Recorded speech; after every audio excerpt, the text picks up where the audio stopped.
እንደተለመደው ስብከታዊ ይዘት ያለው አይደለም እነግራችሁ። ከኔ ጋር ናችሁ? ስለዚህ ከዛ በመነሳት ይሄ ምህረትን የምናስብበት ሶስቱ ቀናት በጣም ውድ የሆኑ ቀናት፣ ግን ምህረት ማግኘት በጣም የተጨነቀ ዓለም መረጋጋት የሚያስፈልገው ሰዎች ሲረጋጉ ዓለማት ይረጋጋሉ። ውስጣችን የኛ መረጋጋት ሰላምን ይፈጥራል። ሰላም ደግሞ ከራስ ነው፣ ከግል ነው የሚመጣው። ይህንን መረጋጋት ስንኖር የተጨነቀች ነፍስ ሁሉ ትረጋጋለች። ዓለም ሰው ነው። ሰው ሲረጋጋ ዓለማት ይረጋጋሉ። ምህረት የምናገኝበት ስለሆነ ምህረት እንዴት ማግኘት የምንችልበት ነገር እንድንረዳ ከማሰብ የተነሳ ምህረት የሚናገርበት ዝምታ ወይም አርምሞን መምረጥ በንስሐና በኦርቶዶክሳዊት ቤተክርስቲያን እይታ አንጻር ለማየት እንሞክራለን። ግልጽ ነኝ። ደግሞዋለሁ። ምህረት የምትናገርበት ምህረት ተናጋሪ ናት። ቃላት አላት፣ ድምጸት አላት። ምህረት የምትናገርበት ዝምታ በጣም ያልተለመደ ዝምታ፣ ንግግር የለውም። ነገር ግን ሰዎች እንተናብቦ ይህይስ አርምሞ ይላሉ ሊቃውንት አባቶቻችን። ከመናገር ዝምታ ይሻላል። ሰዎች ዝም ስላሉ አይናገሩም ማለት አይደለም። ባለመናገር ውስጥ ብዙ ንግግር ስላለ ሰዎች ከአንደበት ይልቅ አይናቸው ነው የሚናገረው። በጣም የደከመ በመከራ ውስጥ ያሉ ወገኖቻችን ኩራት አለባቸው። በተለይ አበሻ ደግሞ አጣው ነጣው ማለትን አይወድም። ዝም ነው የሚል፣ አይኑ ግን ያወራል እንዳጣ እንደተየገረው። በአይናችን ነው የምናወራው። አይናችን ውስጥ ብዙ ንግግር አለ። ከዛ የተነሳ ሰም ብለን ጸጥ ብለን ይህንን ሶስቱን ቀን የምናስብበት ጊዜ ስለሆነ ንስሐ ከቤተ ክርስቲያን እይታ አንጻር ማለት ነው፣ ወይም ከቤተ ክርስቲያን አስተሳሰብ አንጻር ከኦርቶዶክሳዊት ቤተ ክርስቲያን አንጻር የምናይ ይሆናል። እንደ መግቢያ የምናነሳቸው ነጥቦች እንዳሉ ሆነው በዚህ ውስጥ ግን የሚካተቱ 6 ነጥቦችን ለማየት እንሞክራለን። የመጀመሪያው ልብን የሚገልጥ ውስጣዊ ስሜታችንን ሊገልጥ የሚችል ዝምታ፣ ጸጥታ ወይም አርምሞን የምናስብበት። ንስሐ ፈውስን እንጂ ፍርድን የማይሆንበት ፈውስ የሚያመጣ መጸጸት የምንለው። ጾም በራሱ ደግሞ የስጋን ዝምታ አርምሞን በይበልጥ የሚገልጽበት። መጾም ስንጀምር ጸጥ እንላለን፣ ወደ ራሳችን እናስባለን፣ ከዓለም ጫጫታ እንወጣለን። ያንን የምናስብበት የእግዚአብሔር ምሕረት በሰው ልጆች ትሕትና ውስጥ እንዴት መገለጥ እንደሚችል ከወቅቱ ከነነዌ ጾም እንማራለን። ውስጣዊቷ ነነዌ አሁን የምናያት ውስጣዊቷ ነነዌን ወይም በኦሪት ጊዜ የነበረችው ነነዌ ሳይሆን ይህቺ በዚህ ዓለም ላይ ያለችው የእያንዳንዳችን የክርስቲያን የልብ ከተማ ምሳሌ አድርገን እንወስዳታለን። ኦርቶዶክሳዊ መንፈሳዊ እይታስ በዚህ ውስጥ እንዴት ይቃኛል? ምክንያቱም እኛ ኦርቶዶክሳውያን ነን። ኦርቶዶክሳዊነት ልዩ የሆነ የከበረ ማንነት አለው። በመጨረሻም እንደማጠቃለያ ወደ ዝምታ መግባትን መልመድ ወይም አርምሞን ጸጥ ማለትን። እስካሁን ብዙ በጫጫታ ውስጥ አሳልፈናል። ዓለም ብዙ ጫጫታ አለበት። ዝም ማለትን በዝምታችን ውስጥ ደግሞ ምሕረታችንን እንዴት ማስታወስ እንዳለብን እንደማጠቃለያ እናያለን። ከመግቢያ ልነሳና ጾመ ነነዌ አሁን የያዝናት ጾመ ነነዌ ከሁሉ መንፈሳዊ ሕይወት ከሚነገርባቸው መንፈሳዊ ነገሮች ሁሉ ከምናይባቸው 3 ቀናት ሆና ግን ልዩ የሆነ ነገሮችን የምናይባት ረቂቅ የሆነች የጾም ቀን። ይህም ጾም ስጋዊ ፈቃዳችንን ሁሉ አርቆልን ስጋዊ ፈቃዳችን የነፍስ ፈቃዳችንን መያዝ በማይችልበት መልኩ በነፍስ ፈቃድ የምንሄድበት ወይ ደግሞ አይምሮ ጠባያችንን ሁሉ መቆጣጠር የምንችልበትን መንገድ የምናገኝበት ነው። ሌላው ከመመጻደቅ እኔ ብቻ በተለይ ዓለም ደግሞ አሁን የሚነግረን ከማህበራዊነት ይልቅ እኔነት፣ ግላዊነት የሚያንጸባርቅ እኔና ራሴ እኔ ብቻ ብሎ የሚያስብበት እኔ እንደፈለኩ ላድርግ፣ መደነቅ፣ መወደስ፣ ማግኘት፣ መብላት፣ መጠጣት ያለብኝ እኔ ብቻ የሚልበት ዓለም ላይ ነው የምንኖረው። ከዚህ ከግላዊው ወይም ቁሳዊ ሆኖ ዓለም ወጥተን ሰማያዊውን ዓለም የምንወርስበት የእግዚአብሔር መንግሥት የምንወርስበትን ነገር የምናስብበት ይህንን የምናይበትን ዝምታ ከእግዚአብሔር ጋር እነዚህ ስጋዊው ግላዊ መንፈሳችንን አርቀን ከእግዚአብሔር በእግዚአብሔር ፊት ተገልጠን የምንቆምበት ነነዌ ከሕዝቧ ጋር በእግዚአብሔር ፊት ጸጥ ብላ ቆማለች። ዝም ብላ ሰዎች ብቻ አይደሉም፣ እንስሳት ሳይቀሩ ከተማዋ ሳይቀር በሰዎቹ ምክንያት ጸጥ ረጭ ብላለች። ድምፅ አሰምታ ድምጿን ቢሆን እግዚአብሔርን ማመስገን ምሕረት ሊሰጣት የሚችል የምሕረት ባለቤት ምሕረት እንዲናገር ልታደርግ የምትችል ጸጥታን የመረጠች ከተማ ጸጥታ በእኛ ውስጥ እንዳለ ይህ ዝምታ ምንም ነገር የሌለበት ባዶነት ሳይሆን ከፈጣሪ ጋር የምንገናኝበት ዝምታ። ዝም ማለት አለመናገር ማለት አይደለም፣ በአርምሞ መኖር። የነነዌ ምሕረት የሚናገረው አሁን ምሕረት ይናገራል ተናጋሪ ነው ብለን ነው የምንናገረው። ምሕረት የሚናገረው በዝምታ ውስጥ ነው። ጸጥ ስንል ምሕረት ተናጋሪ ይሆናል። በደል የበደሉ የነነዌ ሰዎችና ሀገሪቷ በሙሉ እግዚአብሔርን ስለበደሉ መልእክተኛ ዮናስ ነቢዩ ዮናስ ሲላክ ጸጥ አሉ፣ አዳመጡ፣ አልተከራከሩ፣ ጸጥታን መረጡ። በእነሱ ጸጥታ ውስጥ ግን ምሕረት ራሱ ተናገረ። የምሕረት ባለቤት የሆነ እግዚአብሔር በእነሱ ጸጥታ ውስጥ መናገር ጀመረ። እሱን እንድትይዙልኝ ይፈልጋለሁ። ለዚህም ነው ይህንን ስናስብ የኦርቶዶክስ አስተሳሰብ ይገባናል። ኦርቶዶክሳዊ አስተሳሰብ። ለዚህም ነው የነነዌ ጾም መጀመሪያ የሚመራን ስለ ምግብ ማውራት አይደለም፣ በዝምታ ውስጥ በአርምሞ መቆየትን እንዴት እንደምንችል እንድንለማመድ ነው የሚያደርገን። ይህ ዝምታ ደግሞ በዓለም ላይ ያሉንን ሰበቦቻችንን ሁሉ የሚያስጨንቁንን ነገሮች ሁሉ ትኩረት የሚበትኑትን ዓለም ላይ ያሉትን ቁሳዊ ነገሮችን ሁሉ አርቀን ሁልጊዜ ወደ እግዚአብሔር የምንቀርብበትን ነገር እንድናስብ ያደርገናል። አንደኛ በዓለም ላይ ራሱ ፍትህ የሚጓደልባቸውን ነገሮች ማራቅ እንጀምራለን። ኢትምት ፍትሐ ነዳይ ወኢትአምፅ በፍትህ ይላል ኦሪቱ ሲናገር። ድሃውንም አትበድል ፍርድም አታጓድል ይላል። በጾማችን ውስጥ ከእግዚአብሔር ጋር በጸጥታ በአርምሞ ቆመን ስንገኝ ዝም ማለት ጀምር ከሐሰት እንርቃለን። ፍትህ ማለት ሐሰትን ከእውነትን ከሐሰት ለይቶ ማሳየት ማለት ስለሆነ የሐሰትን ድህነት ስሜታዊ የሆኑ ነገሮቻችን ስጋዊ ስሜቶችን ሁሉ ገብተን እንጥላለን። ወደ እግዚአብሔር መቅረብን እንደ ነነዌ ሰዎች መለማመድ እንጀምራለን። ከኔ ጋር ናቸው። ይህ ሁሉ ሲሆን ይቅርታ ወይም ደግሞ ምሕረት ብለን የምንናገረው ተናጋሪ ሆኖ ይገኛል። ይናገረናል፣ ንግግር አለው፣ ቃላቶች አሉት። ይህ ደግሞ የምንናገረው ራሱ በአርምሞ ውስጥ ቅዱስ የሆነ ዝምታ፣ ልዩ የሆነ ዝምታ በዓለም ላይ የሌለ መጽሐፉ የሚነግረን ትንቢተ ዮናስ እንደሚናገረን የነነዌ ሰዎች ጸጥ ያሉ ጩኸት ብቻ ያላቸው እግዚአብሔርን ማመስገን ነው። ቅድም እንደሰማነው መዝሙር ዝም ብለን ማድመጥ፣ ቃላቶቹ ዝም ብለን ድምጿቱን መስማት። ቅድም የሰማነው መዝሙር የሊቀ መዘምራን መዝሙር የምናስብበት። ዝም ግን ማለት ወገኖቼ አለመናገር ማለት አይደለም። የኤክራቱ ታላቁ አባት ቅዱስ አባ ይስሐቅ የተባለው አባት ሲናገር ምን ይላል? ዝም ማለት በራሱ ጥበብን ገንዘብ ማድረግ ማለት ነው ይላል። ጥበብ አይምሮዊት አይደለችም።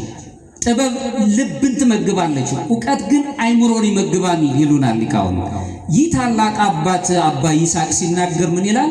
ጥበብ መቼ ማውራትና ምን ማለት እንዳለብን ማወቅ ነው ይለናል። መቼ ማውራት እንዳለብን ምን ማለት እንዳለብን ማወቅ ነው። አዋቂያን አይደሉም። አሁን ኦርቶዶክሳዊነት አዋቂነትን እንደ ሂደት ነው የሚቆጥረው እንጂ ፍጻሜ አይደለም። ኦርቶዶክሳዊ እይታ ፍጻሜያችን ቅዱስነት ወይም መንፈሳዊነትን ይዞ መገኘት ነው። ለዚህም ቅዱስ አባት ምን ይላል? ራስን ከብዙ ስቃዮች ለማዳን አላዋቂ ሁን። በጣም የተማረ የሚመስለው ሰው ብዙ ፍሬ አልባ ጭንቀቶች አሉበት። በትምህርት አትኩራራ፣ አንተ ከምታውቃቸው የማታውቃቸው ነገሮች ይበልጣሉና ይለናል። ዝም ጸጥ ማለትን መልመድ ይህን የምንማርበት ነው። የነነዌ ሰዎች ከእግዚአብሔር ጋርም አልተከራከሩም። ምን አድርገን ምን አጥፍተናል አሉ። በድላቸዋል ብሎ ነቢዩን መልእክተኛ አድርጎ ዮናስን ሲልክላቸው ጸጥ ብለው ማቅ ለበሱ። ወደ እግዚአብሔር ራሳቸውን አንጋጠጡ። እግዚአብሔርን መስማት ከዮናስ ጋር እንኳን እሰጥ አገባ አልገቡም። ዝቅ አሉ። ንጉሡ ከመሬት ወደቀ። አገሪቷ ራሷን ዝቅ አደረገች። ጸጥ ብለው እግዚአብሔርን ማየትን ናፈቁ። የነነዌ ሰዎች በእግዚአብሔር ፊት ዝም አሉ። በዚህ ዝምታ ውስጥ እውነተኛ ንስሐ ተወለደ። ከኔ ጋር ናቸው። ዝም ስንል መጸጸት ይወለዳል። ጸጸታችን ያደረግነው ያጠፋናቸው ነገሮች ትዝ ይሉናል። ቅድም ደግሜ ደጋግሜ የምላችሁ የሊቀ መዘምራን ኪነ ጥበብ መዝሙር ስትሰሙ ራሳችሁን ታስባላችሁ፣ በውስጣችሁ ትኖራላችሁ። የነፍስ ፈቃዳችሁን ነው የምታስቡት። በስጋ የደከማችሁበትን ጊዜ የወጣችሁበትን የወረዳችሁበትን 3 ቀን ሙሉ ይህ ጊዜያችሁን የምታጥፉበት አይደለም። ዝም ብላችሁ እግዚአብሔር የምትሰሙበት፣ በመዝሙር እግዚአብሔር የምታመሰግኑበት። ለዚህም ነው ቅዱስ መጽሐፍ በትንቢተ ዮናስ ምዕራፍ 3 ቁጥር 5 ላይ የነነዌ ሰዎች እግዚአብሔርን አመኑ፣ ለጾምም አዋጅ ነገሩ፣ ከታላቁም ጀምሮ እስከ ታናሹ ድረስ ማቅን ለበሱ ይላል። ዝም ለማለት ጸጥ ለማለት ጫጫታው ዓለም ለነሱ ምሕረትን የሚያመጣ አልነበረም። አሁን ብዙ ነገር በሕይወታችን ብዙ ጫጫታ አለ። በቤታችን ብዙ የሚያስጨንቁን ነገሮች አሉ። ብዙ ውጣ ውረዶች አሉ። ዓለም ለኛ በምንፈልገው አይነት መልኩ አይደለም። እንደውም ሮጠን ሰዎችን በልጠን እንድንኖር ብልጠት አይሉት ሞኝነት በማንፈልገው አይነት መልኩ እንድንሄድ ነው የሚያደርግ። ኦርቶዶክሳዊነት እንደሱ አይደለም። ዝግ ብሎ ስክን ብሎ መጀመሪያ ራስን ማወቅን መልማም። ይህ ዝምታ ነው የሚለው። እንግዲህ ይህ ዝምታ ባዶ አልነበረም፣ ቃላት አልነበሩትም አይደለም። ይልቁንም በጥንቃቄ የተቃኘ የማዳመጥ ጸጥታ ነው። ጸጥ ስንል ማዳመጥ እንጀምራለን። ይህ የመጨረሻው ማዳመጥ የተጀመረው ልብ ወይም ልባችን አቋም እንዲኖረው ሁኔታውን እንዲያርፍ እግዚአብሔርን ማዳመጥ የምንችልበትን መንገድ እንድንይዝ ያደርገናል። የነነዌ ሰዎች ለተነገራቸው ነገሮች ንስሐ ግቡ ብሎ ነቢዩ ከነገራቸው ጊዜ ጀምሮ አንድም ጊዜ ያደረግነው ምንድን ነው ብለው አልጠየቁ፣ አልተከራከሩም። ዝቅ ነው ያሉት። ምን ማድረግ አለብን? ጥፋታቸውን የሚያምኑበትን ማለት ነው። ስለዚህ ስለ ራሳቸው ለመከላከል አልሞከሩም። ምክንያታዊ የሆኑ ነገሮች አልዘረዘሩም። ነገር ግን አመኑ ነው የሚለው። እምነት ደግሞ ንስሐን ወለደ። ለዚህ ነው በነገረ መለኮት ትምህርት ውስጥ ወይም መንፈሳዊ ኦርቶዶክሳዊ መንፈሳዊ ትምህርት ውስጥ ንጽሐ ሥጋን ስንጀምር በእምነት ጀምረን በንስሐ እናድጋለን። እግዚአብሔርን ወደ መፍራት እንቀርባለን። ወደ ንስሐ በመጸጸት እንቀርባለን። ይህንን ካልን ምእመናን የእግዚአብሔር ቤተሰቦች ይህችን ጾም ስንጾም በጸጥታ ውስጥ ሆነን የእግዚአብሔርን ቃል ምሕረቱን እንድንሰማ ቃሉን እንድናዳምጥ ይጠበቅብናል።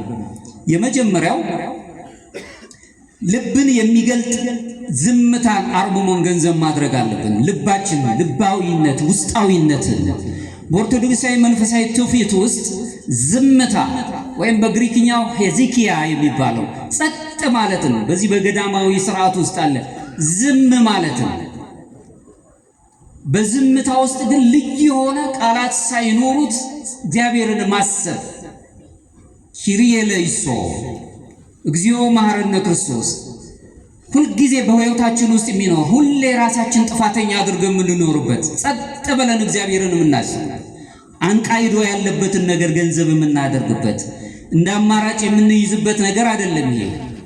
ነገር ግን መሰረታዊ የሆነ የኦርቶዶክሳዊ መንፈሳዊ ትምህርት ላይ ዝምታ አርምሞ ጸጥ ማለት የአባቶቻችን ክብርን የገለጹበት ዝም ስንል ማዳመጥ መልመድ እንጀምራለን። በዚህ ጾም ውስጥ እሱን ነው መያዝ አለብን።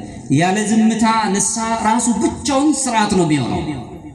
ንስሐ መግባት በራሱ ዝም ማለትን መልመድ አለብን። ጸጥ ማለት ያ ማለት የማይገባውን ነገር ወይም ስለ እምነት ሲነገር ግን ዝም ብለን ማለፍ አለብን፣ አደረባዮች መሆን አለብን ማለት አይደለም። የእግዚአብሔር ቤተሰቦች በዚህ ውስጥ እንግዲህ ጫጫታ የምንለው የዓለም ጫጫታ እኔነትን ግላዊነትን ወይም ቁሳዊነትን እኔ ብቻ ማግኘት አለብኝ የሚለው ሁሉ ራሱን የቻለ እሱን የሚያጠቃልል ሆኖ ብናገኘው ነገር ግን በራሱ ደግሞ የምንመለከትባቸው ዝምታ ግን የዓለምን ጫጫታ የተደበቀውን ነገር ሁሉ ግልጥልጥ አድርጎ ማሳየት ይችላል።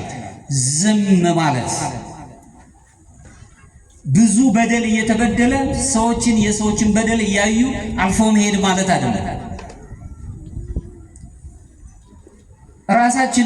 ለራሳችን ብቻ መቆም ብቻ አለ ለሌሎችም። ምክንያቱም ክርስትና ማለት ኦርቶዶክሳዊ ክርስቲያንነት ለሌሎችም የምንኖረው የመስታወት ህይወት የመጻየት ህይወት ነው። እሱን የምናስብበት ነው። ንስሐ የሚጀምረው በንግግር ሳይሆን በውስጣዊ ጸጥታ ዝምታ ነው። ልክ ሲነገራቸው የነነዌ ሰዎች ዝም አሉ፣ ወደ ራሳቸው ተመለከቱ፣ ጸጥ አሉ። በአርምሞ ውስጥ ሆኑ፣ ጸጥም አሉ። ልብ ጸጥ ሲል ሐሰትን ይቃወማል፣ ስለ እውነት መናገር ይጀምራል። ራስን የማጽደቅ ጩኸት ሁሉ ይገታል። ነፍስን በእግዚአብሔር ፊት ተገልጣም ትታያለች። እኛ ጸጥ ብለን እግዚአብሔርን ማዳመጥ ስንችል መስማት ያለብንን እግዚአብሔር ማዳመጥ እንችላለን። አንድ መምህር ነበረኝ፣ የነገረ መለኮት መምህር።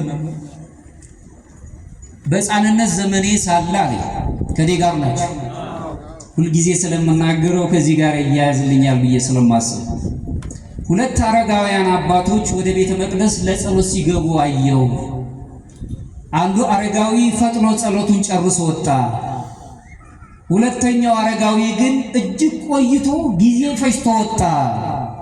ቀደም ብሎ የወጣው አረጋዊው ዘግይቶ የወጣውን አረጋዊ አባት ጓደኛውን የምትጸልየው ጸሎት ምን ያህል ቢበዛ ነው?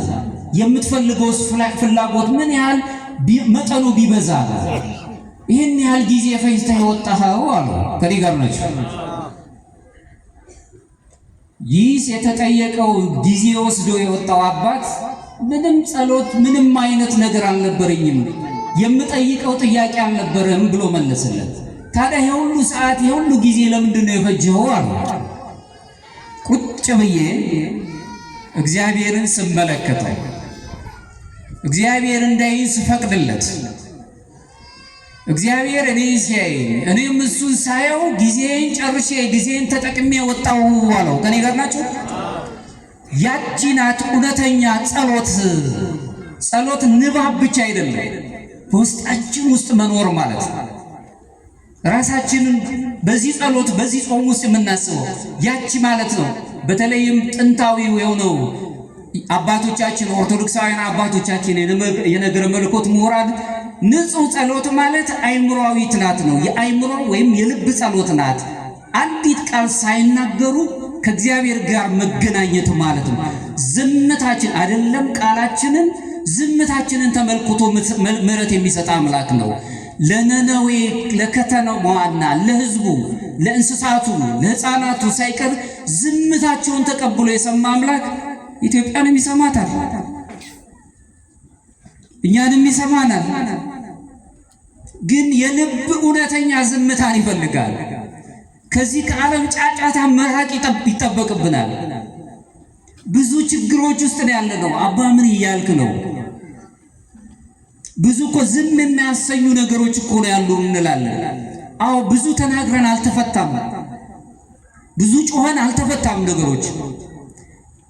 እውነተኛ በሆነው ጥበብ ባለበት የዝምታ ሕይወት ውስጥ ስንኖር ግን ድምፃችንን መስማት የሚችል አምላክ፣ ጩኸታችንን ውስጣዊው ጩኸታችንን ማዳመጥ የሚችል አምላክ እኛንም ያዳምጠናል።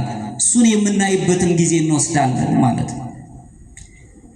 ከዚሁ ጋር እንግዲህ መዝሙረኛው ዳዊት ሲናገር ምንድነው የሚለው? እረፉ፣ ዝም በሉ፣ እኔ አምላክ እንደሆንኩም እወቁ ይላል መዝሙረ ዳዊት መዝሙር 46 ከቁጥር 10። ዝም በሉ እወቁ፣ እግዚአብሔርን እመኑት። ብዙ ግፍ አለ በዓለም ላይ፣ ግፎች በጣም በዝተዋል፣ ተበራክተዋል። ዝም ብለን ይሄንን ነገሮችን ሊፈጽምልን ሊያድነን የሚችል አንድ አምላክ ነው ያለ። የነነዌ ጾም ስንመለከት የሕይወት ጫጫታ ምግብን ተላ ስጋን ራስን ማጽደቅን የምናያቸውን ሁሉ ራስ የምናጸድቅባቸው ሙከራዎቻችንን ሁሉ ነው የምናረቀው። በዚህ ልብ ውስጥ በእግዚአብሔር ፊት በመጨረሻ እውነት መናገር የምንችልበት ቅዱስ ስፍራን መምረጥ እንችላለን።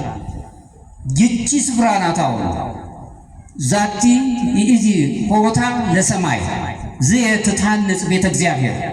ቅዱስ ያዕቆብ በጸጥታ ውስጥ ሆኖ በመንገድ ላይ ሳለ ያዕቆብ የኦሪቱ ሎዛ በምትባል ስፍራ ላይ ተኝቶ ሳለ መሰላልን የተመለከተባት ከምድር እስከ ሰማይ መላእክት ሲወጡ ሲወርዱባት ያያትን እሷን አይቶተን ከድንጋዩ ተንተርሷት ከነበረው ከእንቅልፉ ብትት ብሎ ሲነሳ ዛቲ ይእቲ ሆታ ለሰማይ የሰማይ ደጃች እቺ ናት።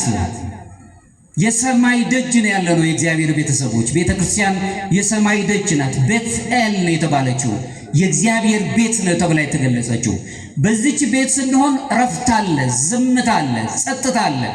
የመላእክትን በምድር ላይ ያሉ መላእክት ካህናት ምስጋናቸውን የምናዳምጥበት ነው። ኦርቶዶክሳዊነት ይሄ ነው። ጫጫታ፣ ክርክሩ፣ እርስ በርስ መነቃቀፍ አይደለም ገንዘባችን። ሁልጊዜ የእግዚአብሔርን ድምፅ የምንሰማበት ነው። ይህንን ካልን ቅዱስ ዳዊት የሚነግረን እረፉ ዝም በሉ ብሎ ያነሳውን ነገር እንደውም እኔም ነው አምላካችሁ እንደውም እወቁ አለ። እግዚአብሔርን የማወቅ ሰዋዊ ጠባያችን አይፈቅድልን። በጣም እንቸገራለን። ምክንያቱም እግዚአብሔር ረቂቅ ነው። እግዚአብሔርን በሰውኛው ጥበብ አናውቀውም፣ ማወቅ አንችልም። በጣም እንቸገራለን። ምክንያቱም እኛ ገደብ አለብን። እግዚአብሔርን ግን የምናውቀው በምንድን ነው?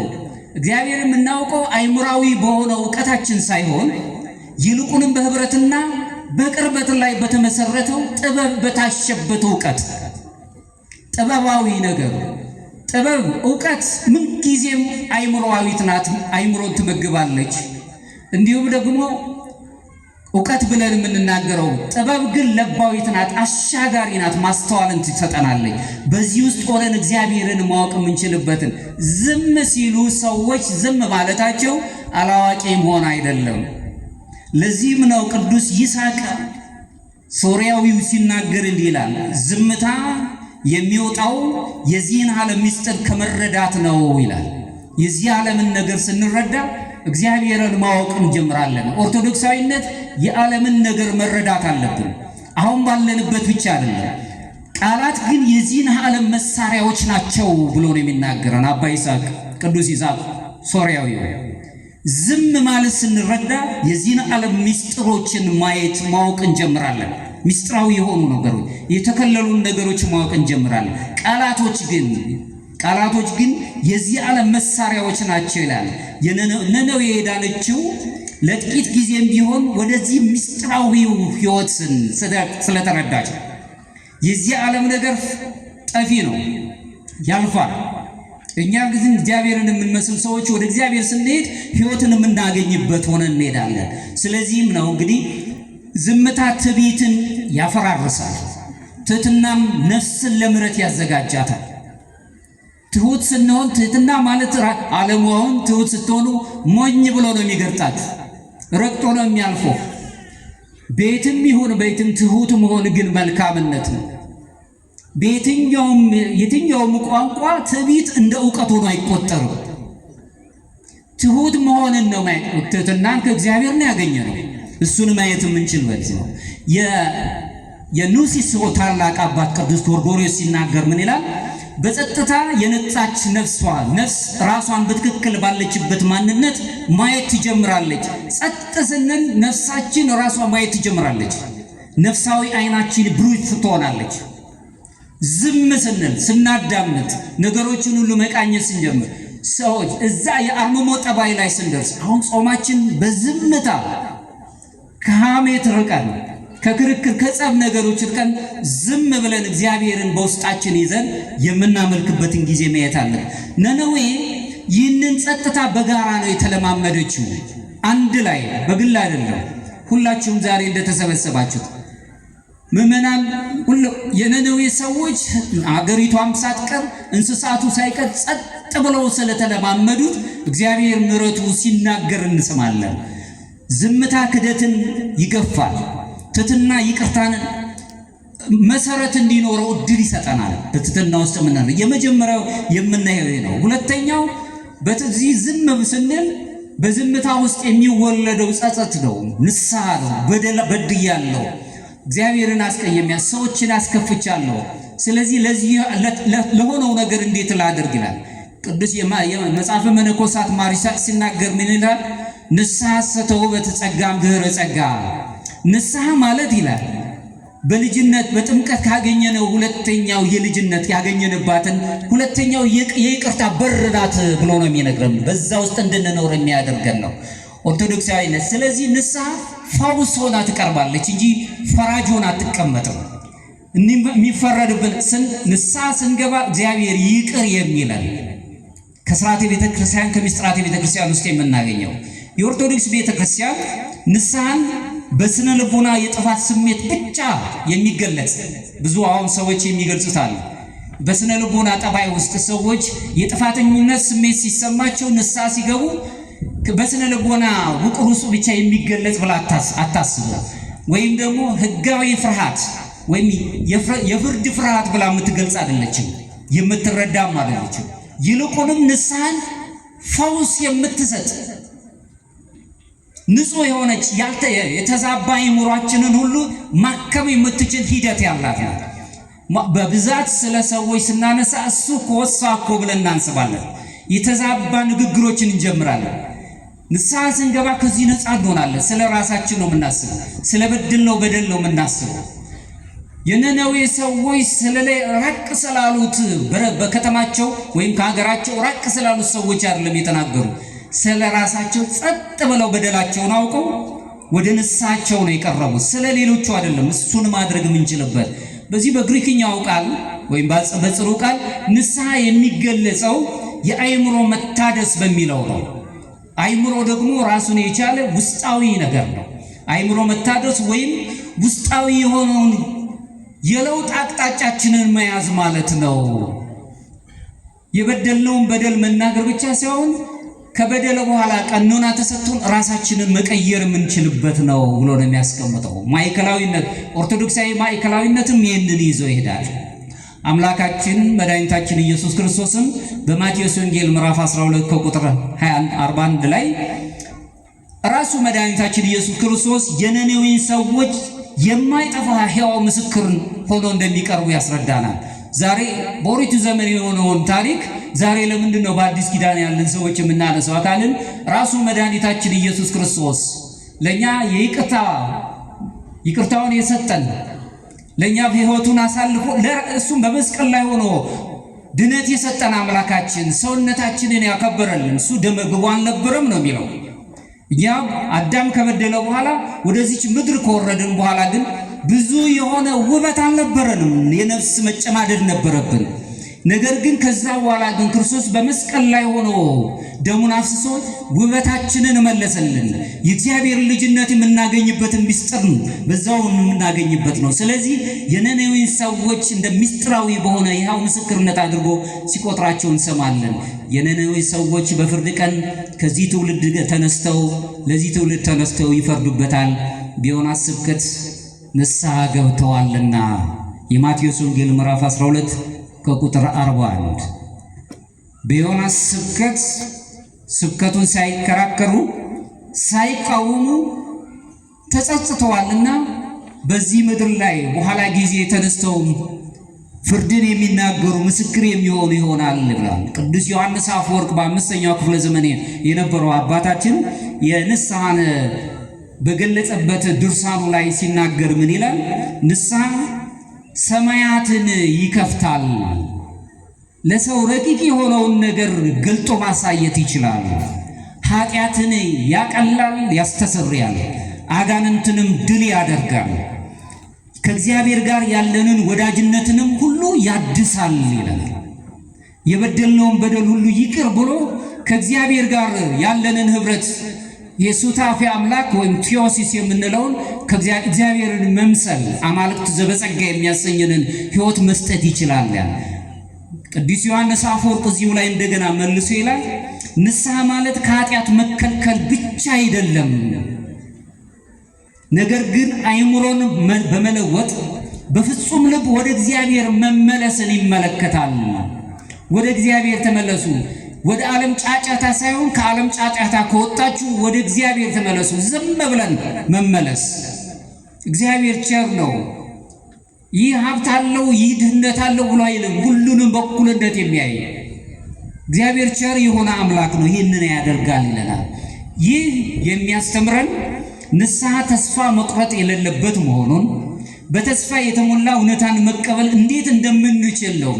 ንስሐ ግቡ። ነነዌ ከተማዋ በራሱ ምሕረቷ ላይ ክርክር አላመጣችም። ንስሐ ግቡ፣ ከሚመጣው እሳት ራሳችሁን እንድታድኑ ንስሐ ግቡ። በምሕረቷ ላይ ክርክር አልነበረችም። ነገር ግን ከምሕረቱ ተስፋ አልቆረጠችም። ተስፋ ነበራት። በሶስት ቀን ውስጥ ይመለስልናል አምላካችን፣ የመጣውን እሳት ያጠፋልናል ብለው ተስፈኞች ነበሩ። አሁን በሀገራችን ላይ ብዙ የሆኑ በደሎች ይኖራሉ፣ ብዙ መከራዎች አሉ። ያንን ማጥፋት የሚችል እግዚአብሔር አምላካችን ነው። እንደ ኦርቶዶክሳዊ ትምህርት አስተምሮ ሁልጊዜ እግዚአብሔርን ነው የምናስበው። አዎ በምድር ላይ ነው ያለነው። ሰማያዊውን ነገር ማሰብ ስንጀምር ብዙ በምድር ብዙ የሚያመሰቃቀሉ ነገሮች አሉ። በስጋ የሚገለጡ ብዙ መከራዎች አሉ። እነሱን እየረሳን አይደለም እያልኳችሁ ያለሁት፣ እሱን ረስቼ አይደለም። ግን እግዚአብሔር ሰማያውያን አድርጎ ነው የፈጠረን። የተረጋጋ ነገሮች፣ በጸጥታ ውስጥ ጮኸን ያገኘናቸው ነገሮች ምንድናቸው ነው? የዓለም ጩኸት ማለት ነው። በእግዚአብሔር ቤት ውስጥ ግን ጥቂት ነገሮችን በልቦናችን ይዘን በአርምሞ በሰማይ ደጅ በተባለችው በቅዱስ ቤተክርስቲያን ስንኖር ግን ሳናስበው ሳናውቀው ብዙ ነገሮች ተከናውነውልናል፣ ተደርጎልናል። ይህ ሚዛናዊነት እውነተኛ የሆነውን ኦርቶዶክሳዊ መንፈሳዊነትን የምናይበት ነው። ኦርቶዶክሳዊ መንፈሳዊነት ዝምታ ውስጥ ጥበብ አለ፣ በዝምታ ውስጥ ትዕግስት አለ፣ በዝምታ ውስጥ ደግሞ ዕውቀትም አለ። ዝም ስንል ለሌሎች ሰዎች በአሁን ባለንበት ዓለም ዝምታ በራሱ አላዋቂነት ተደርጎ ነው የሚታወቀው። ጨዋ ነው ይላል አይደል መምህራን አባቶች። ዝም ማለትን ነገር ግን ከዚህ የምንርቅበት ነው። ሶስተኛው ጾም በራሱ እንደ ሥጋ ዝምታ ተገልጿል። ራሱ ስንጾም ዝም ማለት ይደክመናል። አንደበት ራሱ ይደክመዋል፣ ውስጣችን ይደክመዋል። ምክንያቱም ሥጋ የሚፈልገውን ነገር አላገኘም። በነነዌ ወቅት ጾም የዝምታ የሥጋ ዝምታ ይሆናል። ይኸውም በሥጋችን በነፍስ ላይ ማዳመጥን፣ ሥጋችን ራሱ የነፍስን ፈቃዳት ማዳመጥ ይጀምራል። ራሱ ሥጋ በንስሐ ጉዞ ውስጥ ላይም ከልብ ጋር ይተባበራል። ስንደክም ተፈጥሯችንን ማሰብ እንጀምራለን።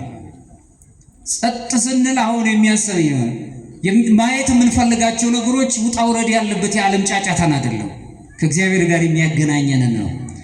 ራብ ራሱ ወደ ጸሎት ይለውጠናል። ስንራብ ራብን ወደ መልካም ነገር መቀየር እንችላለን። የምንመገበው ነገር ስናጣ ወደ ጸሎት ራሳችን ቀይራለን። የምንመገበው ነገርን ስናስብ የተራቡትን እናስባለን። ለጥቂት ደቂቃዎች እኛ የተራብነውን ነገር ሲሰማን ለዘመናት የሚራቡትን ወገኖች እንሰማለን። ሰው ምግብ ብቻ አይደለም ዛሬ የሚራበው፣ ሰውን ይራባል፣ ፍቅርን ይራባል፣ ጆሮ ይራባል፣ ጩኸቱን የሚሰማለት የሚያዳምጠው። ብዙ መከራ ያለበት ዓለም ላይ ነው። የት ሄዶ ይናገር? የሚናገረው ነገር የለም። መስማት የሚችለውን እግዚአብሔር መጥቶ ድምፁን ያሰማል። ታላቁ ቅዱስ ባስልዮስ ሲናገር ምን ይላል? በዚሁ ሁኔታው ላይ ስንመለከት ጾም በጾማችን ውስጥ ስንመለከት ኢዮኤል ምዕራፍ 2 ከቁጥር 12 ላይ አሁንም ይላል እግዚአብሔር በፍጹም ልባችሁ በጾምና በልቅሶ በዋይታ ወደ እኔ ተመለሱ። በአርመሟችን ውስጥ በዝምታችን ውስጥ የዓለም ጫጫታን ትተን በዝምታችን ውስጥ እግዚአብሔር ጋር የምንነጋገርበትን የጸሎትን ኃይል መያዝ አለብን። ጸሎቱ ለጻድቅ ትክልት ወታሰልጥ። የጻድቅ ሰው ጸሎት ግዳጅን ትፈጽማለች። ያዕቆብ ነው የሚነግረን በመልእክቱ። ምክንያቱም የቅዱሳኑ ጸሎትና የእግዚአብሔር ጆሮ የከንፈርና አፍንጫ ያህል እንኳን ልዩነት የላቸው። ወዲያው ይሰማል። የሚያስፈልገንን ስለሚሰጠን ነው። እኛ የፈለግነውን ሳይሆን የሚያስፈልገንን ስለሚሰጠን ነው የዘገየ የሚመስለን። እግዚአብሔር በሕይወታችን ውስጥ ዘግይቶ አያውቅም። በተለያየ መልኩ ድምፃችንን ይሰማል። ለነነዌ ሰዎች እጅግ ጥልቅና የጋራ የግል ብቻ አይደለም የማህበር ጸሎትን እንመለከታለን። ሌላው ይቅርና እንስሳት ሳይቀሩ ተካፋይ የሆኑበት እንስሳት ሳይቀሩ የጾሙበት ጾም መሆኑን እንራያለን። ይህም ኃጢአት በሚስጥር ቢደረግም እንኳን ግላዊነት ብቻ የለውም። የእኛ ኃጢአት ለዓለም ይፈርዳል። እኛ በሰራነው ኃጢአት አገር ትረበሻለች፣ ዓለም ትጨነቃለች። በግል የሰራናቸው የድብቅ ኃጢአቶቻችን ሁሉ የእግዚአብሔር ቤት የምእመናን አንድነት ራሷ ትረበሻለች። በግል የምንሰራቸው ጉዳዮች የግል ብቻ ነው። ኃጢአት የግል ሆኖ ብቻ የሚቀር አይደለም። ፈውስም እንደዚሁ ደግሞ ስንፈወስም ግላዊ ብቻ አይደለም። የምንድንበት ፈውስ የምናገኝበት ደግሞ የግል ብቻ ሳይሆን ነነዌ ስትፈወስ ዓለሟ አገሯ ሳትቀር ነው። የኛ መፈወስ ለአገሪቷ ለምድሪቷ ፈውስ ነው ቢሆነው። የተጨነቀችው ምድር ትረጋጋለች። እኛ መረጋጋት ስንጀምር ጸጥ ብለን ማዳመጥ ስንጀምር ብዙ ውጣ ውረዶች አሳልፈና እስቲ አሁን ስክን እንበል። እስቲ እናድምጥ። ከምዕራብ ከምስራቅ ከደቡብ ከሰሜን ሁሉም ማዳመጥ ይጀምር። ያን ጊዜ እስቲ ምንድነው የጎደለን እንነጋገር። ማዳመጥ ስንጀምር ማይከሉን የሚጠብቀው ይቅርታ የተባለው ድምጽ ነው። እግዚአብሔር ይሰማናል። ለዚህም ነው ቅዱስ ታላቁ አባት ባስልዮስ ሲናገር በዚህ በጾም በተናገረበት ድርሳኑ ላይ ሲናገር ይላል፣ ጾም ለጸሎት ክንፏ ናት፣ ክንፍም ትሰጣታለች፣ አይምሮም የነቃ የረጋ ይሆናል፣ በልብ ውስጥም ጥራትና ብርሃንን ሁሉ ትፈጥራለች ይላል። ስንጾም በጸሎታችን ውስጥ ጾምና ጸሎት አብሮ የሚሄዱ ነው። ስንጸልይ የምንፈልገውን ነገር እናገኛለን። በውስጣችን ጨለማ መስሎ የሚታይ አለቀለት ያለው ነገሮች ሁሉ ብሩህ ሆኖ ይታያሉ። ከዚህ ዓለም ብናልፍ ሰማያዊ ዓለም የምንወርስ ኦርቶዶክሳውያን ነን። እግዚአብሔርን የምናውቅ ከእግዚአብሔር ጋር የምንኖር። በተጨማሪም ቅዱስ ባስልዮስ ሲናገር ምን ይላል? እውነተኛ ጾም ከክፋት መለየት፣ ምላስን መግታት፣ ቁጣን ማስወገድና ምኞትን ስጋዊ ምኞትን ሁሉ ማራቅ ማለት ነው ይለናል። ስንጾም ከስጋ ብቻ አይደለም፣ ከመብል መጠጥ ብቻ አይደለም፣ ክፉ ከምትናገሯ ምላስ ከክፋት ሁሉ መራቅ ነው። ከክፉ ሐሳቦች ራሳችንን ማራቅ ነው። በጣም ከባድ ነው። ቢከብድም ግን የእግዚአብሔር ሰዎች ኦርቶዶክሳውያን ከክፋት ሐሳብ መራቅ። አሁን ማህበራዊ ሚዲያውን ብትመለከቱ የሚነግረን ምንድን ነው? ሰዋዊ አይደለም እንኳን መንፈሳዊ ሊሆን ሰውነት ክቡርነት ነው። ሰው መሆን መንፈሳዊነትማ ሩቅ ነው። መጀመሪያ የሰው ልጅ ንጽሐ ሥጋ ሊሰማው ይገባል መንፈሳዊ ለመሆን። ሰዋዊ ጠባይ ጠፍቶበት ዓለም ሲፈልግ እንደፈለገው አይምሯችንን ተቆጣጥሮናል። ጥቂት የሚመስሉ መቅረጾችን እያየን ሰዎቻችን በሙሉ ቤተሰብ ከቤተሰብ ጋር እንዳይገናኝ ጊዜውን ተሻምቶበታል። ምእመናን እንኳን ራሱ ትመለከቱ እንደሆነ በዚች ቅድስት እውነተኛዋ የሰማይ ደጅ በተባለች ቤተክርስቲያን እንኳን መተን እነዚህ በምንሰማቸው ጩኸቶች የዓለም ጩኸቶች የአይምሮች ጤናማ የሆነውን አይምሮቻችንን ተቆጣጥረው ነው ያሉት። ከዚህ ለመውጣት አሁን ጸጥ እናደርገው፣ አይምሮአችን ጸጥ ይበል፣ እንረጋጋ። ይሄ ጦርነት ያለበት ሁከት ያለበትን ዓለም ጸጥ ማድረግ ምን ጀምሮ የኛ የአይምሮ መረጋጋት ሲኖር ነው። በአይምሮ መረጋጋት ውስጥ መኖርን መልመድን መያዝ ነው። ጾም ማለት ከምግብ መከልከል ብቻ አይደለም። ይልቁንም የሥጋ ፈቃዳትን መግራት መቆጣጠር ስንጀምር ጾመናል ማለት እንችላለን። ጾም ነፍስ መልካም ነገርን እንድታይ መንገዷን ማሳመር ማለት ነው። እንድታዳምጥ ራሷ ነፍስ ማዳመጥ እንድትጀምር ተስፋ እንድታደርግ ማስተማር ማለት ነው።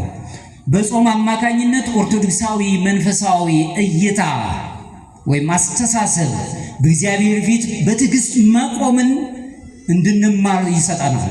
በትዕግስት እንድንቆም የነነዌ ሰዎች በትዕግስት ነው እግዚአብሔር ፊት የቆሙት። እግዚአብሔር ሁሉን ማድረግ ይችላል፣ ነብዩ ነግሯቸዋል፣ እሳት ይመጣል፣ ንስሐ ግቡ አላቸው። ወዲያውኑ በትዕግስት ቆሙ፣ ማቅም ለበሱ፣ ራሳቸውን ዝቅ አደረጉ። ዝቅ ማለትን መልመዳውን ሊቃውንት ሲናገሩ የበላይን ማክበር ትክክል ነው ይላሉ። አቻን ማክበር ደግሞ እኩያን ማክበር ተገቢ ነው። የበታችን ግን ማክበር አምላክነት ነው ብሎ ይናገራሉ። ምን ማለት ነው?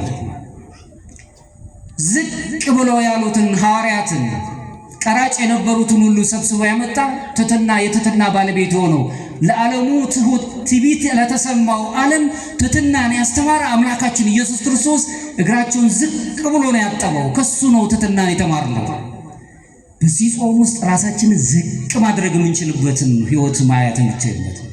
ኦርቶዶክሳዊ አስተሳሰብ ውስጥ መኖር የምንችልበት በስጋ አሁን ኦርቶዶክሳዊ አስተሳሰብ ብለን ስንል ስጋ ነፍስና መንፈስ ውስጥ ልዩነት እንዳላቸው አድርጎ የሚያይ አይደለም።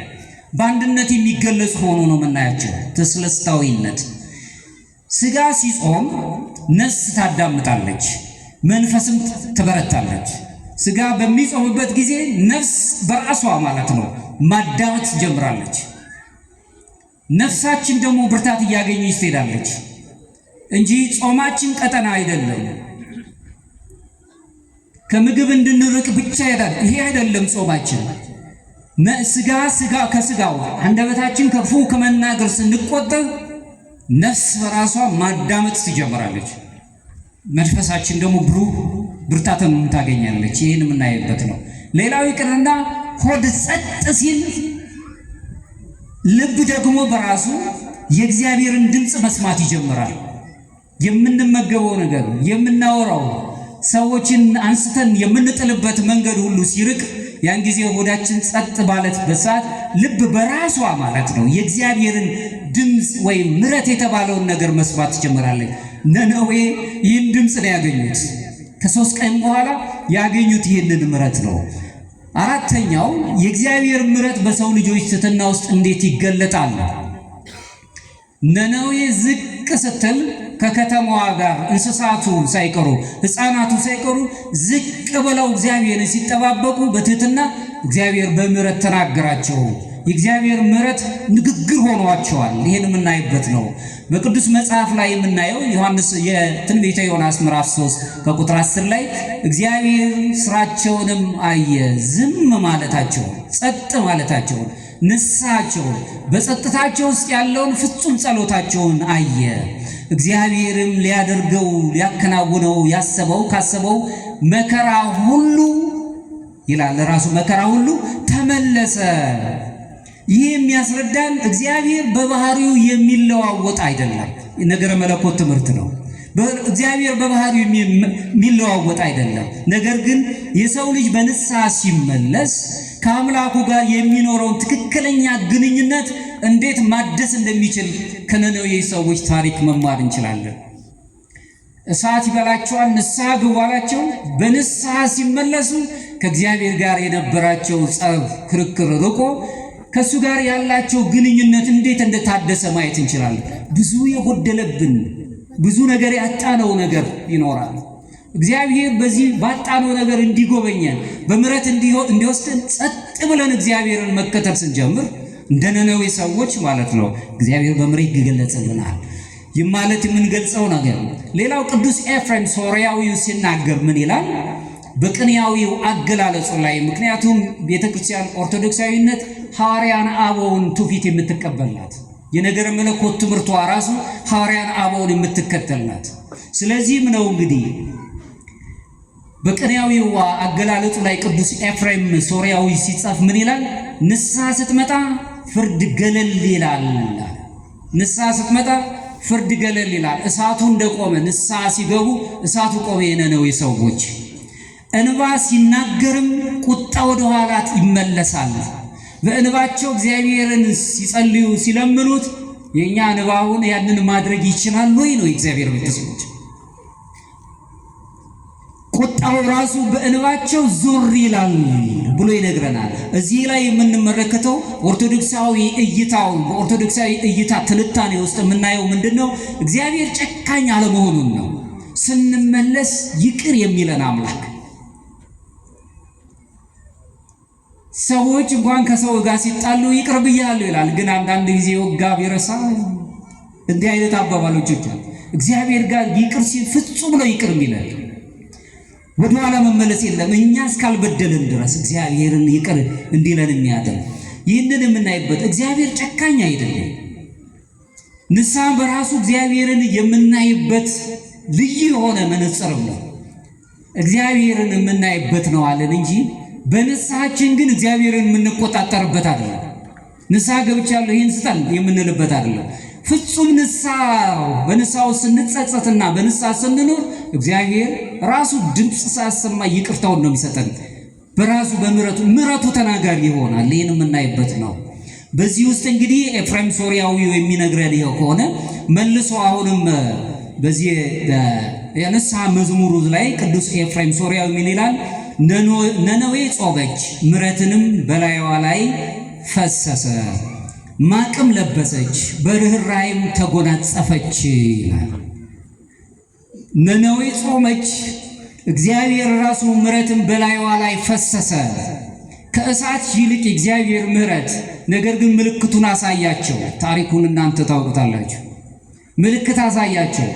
ምሕረት በእነሱ ዘንድ በብዙዎቻችን መከራ ውስጥ እግዚአብሔር በምሕረት እንዲገለጽ፣ ችግር ውስጥ ላሉት ሰዎች ከችግር እንዲሮጡ ንጹህ እንዲሆኑ ማድረግ የምችለው በርኅራኄም ተጎናጸፈች። እግዚአብሔር ሩህሩህ ስለሆነ ይቅር አላት። ይህንንም ማገኘ ይችላል። እዚህ ላይ ኦርቶዶክሳዊ እሳቤ የሚያስረዳን አንድ ቃል፣ ምስጢራዊ የሆነ ቃል ያስረዳናል። ይኸውም እግዚአብሔር ፍርዱ እሱ የመጨረሻው አይደለም። ይህንን አደርጋለሁ የሚለው ሳይ የመጨረሻው የምሕረት ቃል ነው። ይቅር ባይ ነው። ሰውን በመፍጠሬ ተጸጸትኩ ነው። ከኔ ጋር ናቸው። ሰው በደል ሲበድል እንኳን ይጸጸታል። ፍጠረኝ ሳይለኝ ፈጥሮ ይህንን ሰው ይቅበዘበዛል። ሰው የሚባል ሩህሩህ አምላክ ነው ያለ፣ ጨካኝ አይደለም፣ ደግ አምላክ ነው ያለ። የእግዚአብሔርን ደግነት መናገር የምንጀምረው ጸጥ ማለት ወደ ራሳችን መመለስ እንጀምር፣ የልብ መረጋጋት ሲኖረን ነው። ይህንን ማየት የምንችልበት ነው። አምስተኛው እቺ ውስጣዊቷ ነነዌ ለአሁን ላለንባት ዓለም ምሳሌ ሆና ተገልጻለች። ውስጣዊቷ ነነዌ የኛ የልብ ከተማ ምሳሌ ናት። ነነዌ ዛሬ ያለችዋ ማለት ዛሬ የምንገልጻት ነነዌ ጥንታዊቷ ነነዌ በአሶር ከተማ ብቻ የተገለጸችውን አይደለም የምንናገረው። ያን የነበረችው ነነዌ ጫጫታ ነበረባት። ኦርቶዶክሳዊ ትንታኔ ውስጥ ነነዌ ብለን የምንገልጻት ዛሬ በምስጢራዊ አነጋገር የሰው ልብ ነው፣ ወይም ነፍስ ተብላ የተገለጸችው። ነፍሳችን ከስጋዊ ፈቃድ የተነሳ በብዙ ጫጫታ ውስጥ ያለች፣ ጩኸት የሚሰማባት፣ የተከፋፈለች፣ ከሰዎች ጋር መስማማት ያልቻለች። ልብ በሉ የእግዚአብሔር ቤተሰቦች፣ አንትሙ ታቦቱ ለእግዚአብሔር ነው ያለን። እኛ የእግዚአብሔር ቤተ መቅደሶች ናችሁ አለን ቅዱስ ጳውሎስ። የእግዚአብሔር ቤተ መቅደሶች ናችሁ አለና የራሳችሁ ግን አይደላችሁም ማለት ነው። የግል ማንነታችንን ጥያቄ ውስጥ ከተቱ። በዋጋ የተገዛችሁ የእግዚአብሔር ቤተ መቅደሶች ናችሁ። ሰው የግል ማንነቱ ጥያቄ ውስጥ ኖሮ እንዴት የወል ማንነት ተሰጠው ነው ጥያቄው። ሰዎች ታያዋቸው እንደሆነ እኔ ከገሌ ወገን ነኝ ነው የሚለው፣ እገሌ ከገሌ ወገን ነው ብሎ ነው የሚናገር። የግል ማንነታችን ራሱ ከክርስቶስ ጋር የተያዘ በዋጋ የተገዛችሁ ባሮች ናችሁ ነው የሚለው። ሰው የራሱ ማንነት ጥያቄ ሆኖበት እንዴት ነው የሌሎችን ሰዎች ጥያቄ? ሰው በሰውነቱ አይዳይ። ሰው በሰውነቱ በያዘው ቆዳ መልክ በተወለደበት አካባቢ ኦርቶዶክሳዊነት ይህንን አታይም። ኦርቶዶክሳዊ እይታ ከዚህ እይታ ውጪ ናት። ከዓለም እይታ የተሻግራ ነው የምትኖረው። ይህንን ማሰብ የምንችልበት ነው። ስለዚህ የነነዌ ሰዎችን እዚህ ጩኸት ውስጥ ስንመለከት ልዩ ሆነ ምስጢር እናያለን። መጨረሻው ቃል ራሱ ምሕረት ሆኖ እናያለን። ቃል የተባለው ቃል የእግዚአብሔር ቃል በነዛ በነነዌ ሰዎች አርምሞ ጸጥታለት ከዓለም ጫጫታ ወጥተው ከኃጢአት ጫጫታቸው ወጥተው እግዚአብሔርን ለማድመጥ ጸጥ እንዳሉት ዛሬ ጸጥ ማለት ስንጀምር የእግዚአብሔር ቃል ምሕረት ሆኖ ነው ይመጣል። ቃሉን የሚሰሙት ሰዎች ቃል እግዚአብሔር ያጸኑኦሙ ለኃያላት ዋልያዎችን ማጽናት የሚችል ነው። በቁር ውስጥ በመከራ ውስጥ ነው እግዚአብሔር ደስ ለሚላ በእግዚአብሔር ለሚደስ ሰዎች ቃል ይናገራል። በቃልም እንፈወሳለን። እግዚአብሔር ቃል ሁላችንን ያያል። ቅዱስ መቃርስ የተባለው አባት ሲናገር ምን ይላል? ልብ ትንሽ ዕቃ ናት፣ ልባችን ትንሽ ዕቃ ናት፣ ነገር ግን ዘንዶችና መላእክት በውስጧ ይኖራሉ አለ። አሁን እኛም ችግር ውስጥ ያለነው ለዚህ ነው። መምረጥ አለብን። ክፉ ነገሮችና ደግ ነገሮች ጦርነት ውስጥ ነው ያሉት። አሁን በልባችን ውስጥ የትኛው ውስጥ ነው ያለነው? አሁን በምንጾምበት ጊዜ የትን ነው የምንመርጠው? መቼም ማንም ሰው ዲከ አበዘፈቀርከ አቀርብ ለከ እሳተ ወማይ ዲከ አበዘፈቀርከ እሳትና ውሃን መርጬ ነው አቅርቤላ ወደ ወደድከው እጅን ሰንዘር። ነፃነት አለን። አይምሮ ግንዛን የምንለው በልባችን ልብ ትንሽ ሆና በውስጧ ደግሞ ክፋትንና መልካምነትን በውስጧ አሉ። መምረጥ አለብን። አሁን ነነዌ የመረጠችው ከክፋቱ ይልቅ በዝምታ ውስጥ መልካሙን ነው የመረጠችው። ዛሬ በነነዌ ልብ በነነዌ የተመሰለችው የሰዎች የልብ ከተማ ውስጥ ከጫጫታ ይልቅ ዝምታ ያለበትን መልካምነትን መምረጥ አለብን። ይህን የምናገኝ ከሆነ እግዚአብሔር ይገለጥልናል። እግዚአብሔር በጸጋው እናየዋለን።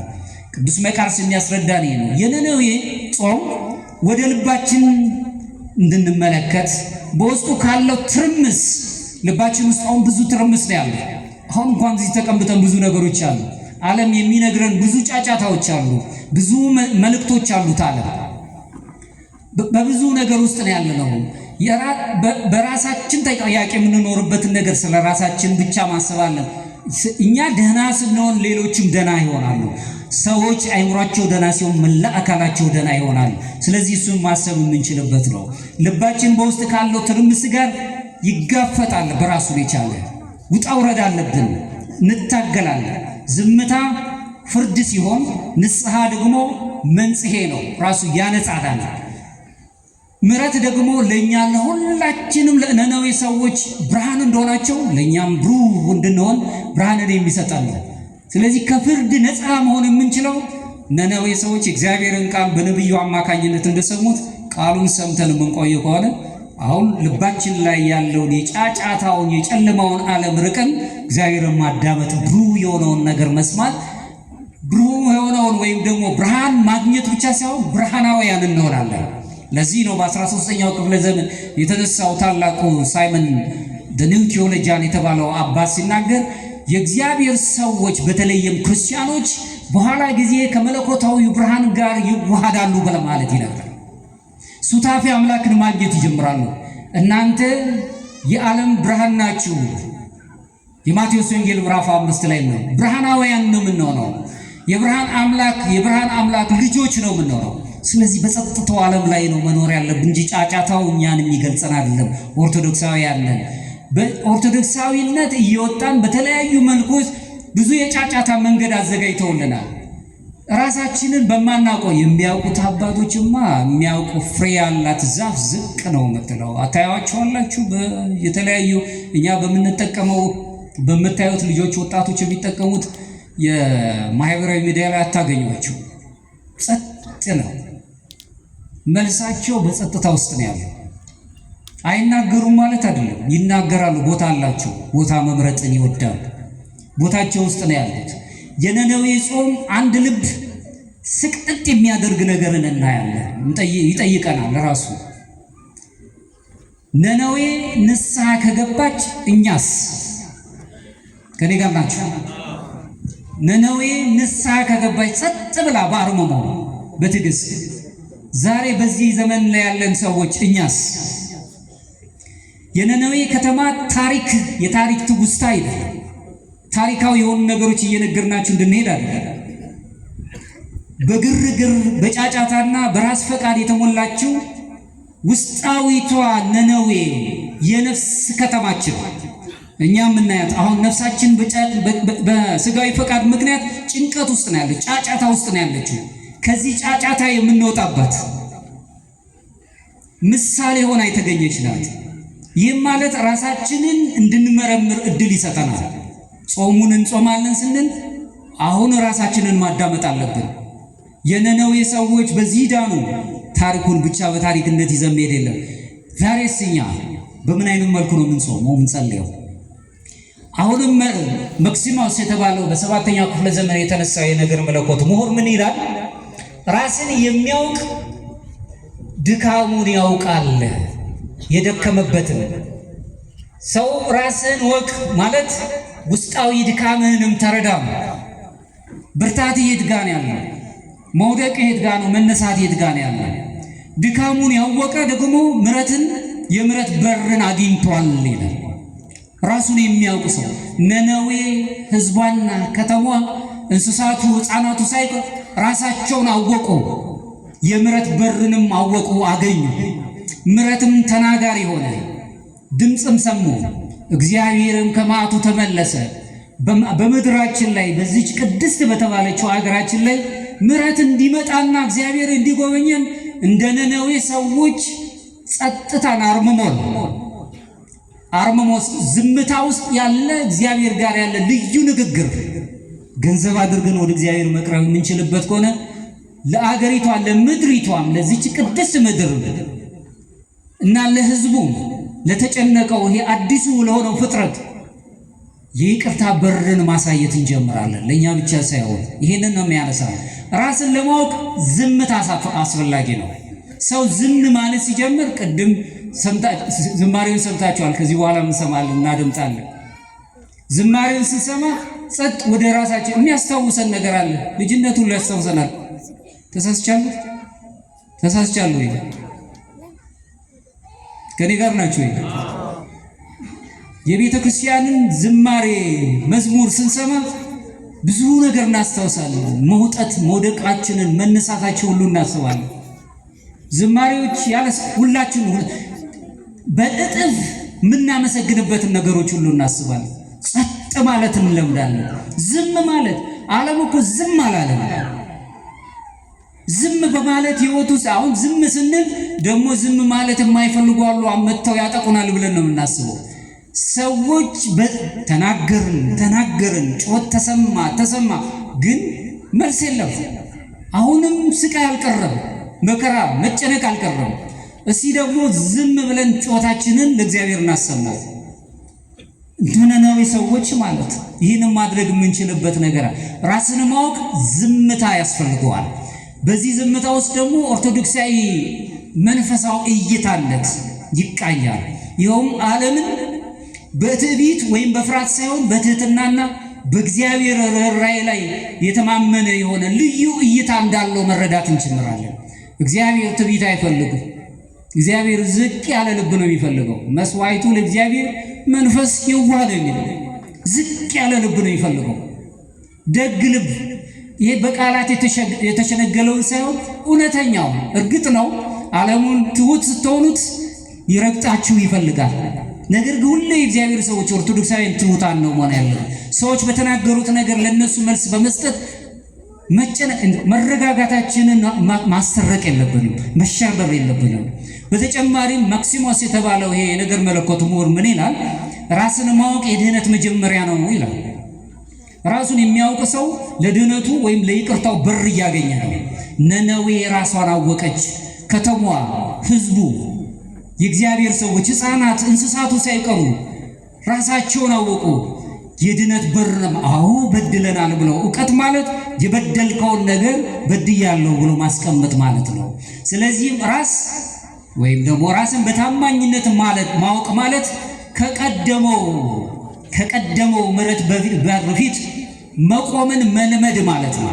ራሳችንን ስናቆም፣ ራሳችንን ስናውቅ ወደ ምሕረት በር እንቆማለን። የመጨረሻው ማነሳው ኦርቶዶክሳዊ መንፈሳዊ እይታ ለምንድን ነው ኦርቶዶክሳዊ ለምትለን ብላችሁ ታነሱ ትችላላችሁ። የኛ ነገረ መለኮት ትምህርት ከኦርቶዶክሳዊ እይታ ወይም ደግሞ ፍሮኒማ ይሉታል። ያ ማለት የኦርቶዶክሳዊ አስተሳሰብ የኦርቶዶክሳዊ ነጽሮተ ዓለምን የምናይበት ዓለም እኛን የሚያዩበት ወይ ደግሞ ኦርቶዶክሳዊ አስተሳሰብ ነገሮቻችን ሁሉ በዚህ መቃኘት አለበት። ኦርቶዶክሳዊነት የዓለም ጫጫታ የሚነደው አይደለም። በብዙ ውጣ ውረድ አባቶቻችን መከራውን አልፈው እግዚአብሔርን የሚያከብሩበት ትሁት ቅን ሆነው በዝምታቸው ዓለምን ገዝተው ጸጥ ብለው ጸጥ ስላሉ ግን ፍርድ ሲበዛ ግን አትናገር አይደለም። ቅድም ተናገር ያለ የተሜጥ ፍትሐ ነዳይ ወኢተአምጽ በፍትሕ ድሃ ሲበደል በደሉን አላየውም እንድትል አይደለም፣ ለተበደለው ጩኸት እንድትሆን፣ ፍርድ ሲጣመም ፍርድ ጎደለ እንድትሉ፣ ሰዎች በመከራው ሲወርቁ እንደውም በተለይ በጣም የሚታወቁት የነገረ መለኮት ወይ የፍልስፍና መምህር ያልሆኑት እናት ሲናገሩ ምን ይላሉ? ምናልባት ሁላችሁም ታውቋቸው ይሆናል። የክርስትና የሌላ እምነት ተከታይ ማዘር ትሬዛ የሚባሉ እናት የወደቀን ሰው ሳይ የክርስቶስን ስቃይ እመለከታለሁ። ከኔ ጋር ናችሁ? ለድሃው ሁሉ አምላከ ነዳያን ነው ካህናት አባቶቻችን። ለድሃው ሁሉ አምላክ የሆነ አምላካችን የነነዌን ጥፋታቸውን ሳይመለከት ምሕረት የሰጠ እግዚአብሔር አምላካችን የድሆች አባት ነው። የድሃ መምህር ነው። የፍቅር መምህር ነው። የፍቅር መምህር የሆነ አምላካችንን ማግኘት የምንችለው ዝቅ ማለት ስንጀምር ነው። ዝም ማለት ከጫጫታችን መራቅ ስንጀምር። ትዳራችን ብዙ ጫጫታ አለ። የቤተሰብ ሕይወት ብዙ ጫጫታ አለ። አሁን እንኳን አምልኮት እግዚአብሔር የምንፈጽምበት የመንገዱ ስንመጣ ብዙ ጫጫታዎች አሉ። ከዚህ ጫጫታ ወጥተን ጸጥ ብለን ራሳችንን ማዳመጥ፣ የልብናችንን ውጣ ውረድ ማዳመጥ የምንችልበት ነገር መፍጠር፣ ኦርቶዶክሳዊ መንፈሳዊ እይታን መረዳት። የነነዌ ጾም ጠባያችንን ብቻ ሳይሆን እይታችንን፣ አመለካከታችንን ሁሉ ይቀይረዋል፣ ያንጸዋል። ኦርቶዶክሳዊ እይታ ወይም ይሄ የኦርቶዶክሳዊ አስተሳሰብ የምንለው ቤተ ክርስቲያን እግዚአብሔርን፣ ሰብአዊነትን፣ ኃጢአትን፣ ድህነትን የምታይበትን መንገድ ረቂቅ መሆኑን የምንመለከትበት ነው። እነዚህም እንደው ዝም ብሎ ረቂቅ ጽንሰ ሐሳባውያን ብቻ ሳይሆን በተግባር የሚገለጽበት። ምክንያቱም የኦርቶዶክስ ነገረ መለኮት ትምህርት ተግባራዊነት ነው። ስለ ምስጢረ ሥላሴ ተምረን ወልድ ወመንፈስ ቅዱስ ብለን ሰዓታት የምንቆምበት ተግባራዊ ነው። አሐዱ አብ ቅዱስ ብለን የምናመሰግንበት፣ ስብሖ ቅዱስ ብለን የምናመሰግንበት የተማርናቸው ትምህርቶች በትምህርት ብቻ የሚሄዱ አለ፣ ተግባራዊ ስርዓተ አምልኮ ያላቸው ናቸው። ስለዚህ በስርዓተ አምልኮ ህይወት ውስጥ የተቃኘ ህይወት ነው ያለን ኦርቶዶክሳውያን፣ በዚህ ውስጥ የምንሄድበት ነው። ስለዚህ ዝም ብሎ የሚቀር አይደለም፣ በጽንሰ ሐሳብ የሚገለጽ ብቻ አይደለም። ስለዚህ መንፈሳዊ እይታችን የሚመለከቱት በኦርቶዶክሳዊ እይታ ውስጥ የኛ እይታችን የሚገለጸው ከንግግር በፊት ዝምታን መምረጥ መልመድ አለብን። ከመናገር በፊት ማድመጥን መልመድ አለብን። ነነዌ ህዝቧና ሀገሪቷ ከመናገራቸው በፊት ከመከራከራቸው ክርክርም አልነበረም። ጸጥ ብሎ አደመጡ። ወደ ተግባር ነው የቀየሩት ራሳቸውን ከጥፋት ለመዳን። እንዴት አድርገን ከጥፋት እንዳን? ራስን ከማመጻደቅ ወደ ትህትና ዝቅ ማለትን መልመድ። ተስፋ ከመቁረጥ ብዙ ተስፋ የሚያስቆርጥ ነው ዓለም ላይ ያለ ነው። አለቀ ብለን ደከመን ብለን በቃ እንደውም አንዳንዴ ኑሮ ደከመኝ የሚሉ ወገኖች አሉ። ብዙ መከራ ውስጥ ያሉ ወገኖች አሉ። ከተስፋ በፊት ግን ሁሉን የሚሰጥ በዚች ዓለም ላይ ብንቸገር ብናጣ ግን በሰማይ ዘላለማዊ የሆነ ህይወት ይኖረናል። ተስፋን ገንዘብ ማግኘት፣ ከፍርድ በፊት ምሕረትን መውደድ መያዝ አለብን። ታላቁ ቅዱስ ይስሐቅ ሶርያዊው እዚህ ላይ ሲናገር ምን ይላል? ገነት የእግዚአብሔር ፍቅር ናት ይላል። በውስጧም የቅድስና ሁሉ ደስታ ይታይባታል በማለት ዞሮ ሁላችንም የገነት ልጆች መሆን ነው፣ የመንግስቱ ልጆች መሆን ነው የምንፈልገው። ነነዌ ኦሪት የነበረችው ሳይሆን ዛሬ እኛ ሁላችንም አገራችንን ተመልከቱ፣ ህዝቡን ተመልከቱ፣ ሕፃናቱን ተመልከቷቸው። ዛሬ ሁላችንም እዚህ ተሰብስበናል ገነትን ለመፈለግ፣ የእግዚአብሔርን አገር ለማግኘት፣ መንግሥተ ሰማያትን ለመውረስ። በዚህ ውስጥ ስንኖር መንፈሳዊ እይታችንን ኦርቶዶክሳዊ መንፈሳዊ እይታችንን መቃኘት የምንችልበት ነገር ይኖራል። እንደማጠቃለያ ወደ ዝምታው መግባት እንዴት እንችላለን? ምሕረትህስ እንዴት እንሰማለን ብለን ማዳመጥ አለብን። የነነዌ ጾም ስለ ራሳችን ምክንያት እየፈጠርን መከራከራችንን አቁመን በእግዚአብሔር ምሕረት ፊት መቆም መጀመር አለብን። ነነዌ ሰዎች ያንን አላደረጉም። ምክንያታዊ ነገር መተው አለብን። በሰዎች ጥፋት ሰዎች እንዲህ ናቸው በማለት በምክንያት የሚዳን ወይ ደግሞ በምክንያት እንደው የሆነ ነገር የሚገኝልን ነገር ሆኖ አይታይም። ራሳችንን መጀመሪያ የሰላም ሰዎች ማድረግ ስንጀምር በምድር ላይ ያለውን ሰላም መያዝ እንጀምራለን። ከመከራከር ነፃ መሆን አለብን። እግዚአብሔርን